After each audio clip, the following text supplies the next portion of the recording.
Do you know what the most expensive mistake of your life was? Not a car accident, not a bad investment, not trusting the wrong person either. Your most expensive mistake was the moment you quit right when you were about to make it, and today I'm going to prove it to you with a real story. Get ready. There was a man named Thomas Blake, an ordinary man, no special talent, no great fortune, no powerful connections. But he had a massive dream in his head, and that was dangerous enough. He went to the mountains of Colorado with his uncle. Barely any money in his bag, a pickaxe on his back, and one giant thought in his mind: get rich. Sound familiar? Because this man's plan was roughly go, dig, get rich. No details, no backup plan, just a pickaxe and hope. They started digging. They sweated. Their backs ached. Every morning they woke up saying, today's the day, at 5 in the morning. And then one day, that moment came. They struck a gold vein. Now you're probably thinking everyone said, that's it, right here. But the story didn't end there. In fact, the most interesting part was just getting started. They went back to get a bigger mining machine. They borrowed money from relatives, friends, and pretty much anyone they'd ever said hello to. They finally got a secondhand machine. They headed back out to the field. They dug and dug and dug, and then the gold vein suddenly disappeared, gone, vanished. Like it said, all right boys, I've got other plans, and walked right out. Blake and his uncle were first shocked, then desperate. Then one of them probably said, that's just how it goes. A sentence that has killed more great ideas than anyone could count, and they quit. They sold their machine to a junk dealer for almost nothing. They turned their backs. Didn't work out. Guess we weren't lucky, they said.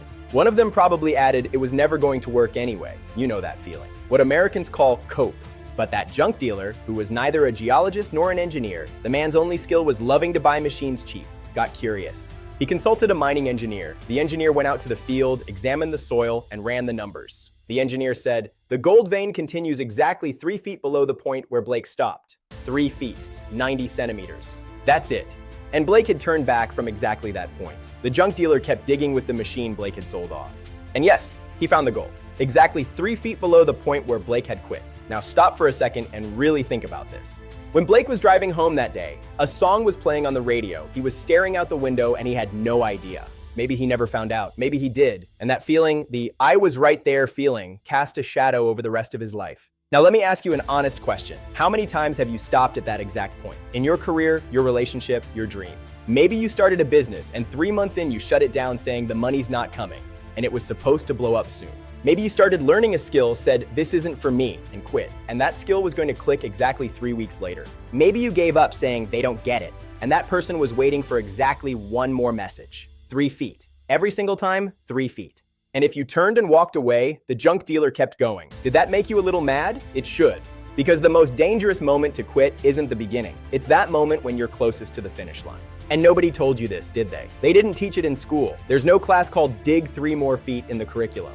Instead, everyone said, just let it go.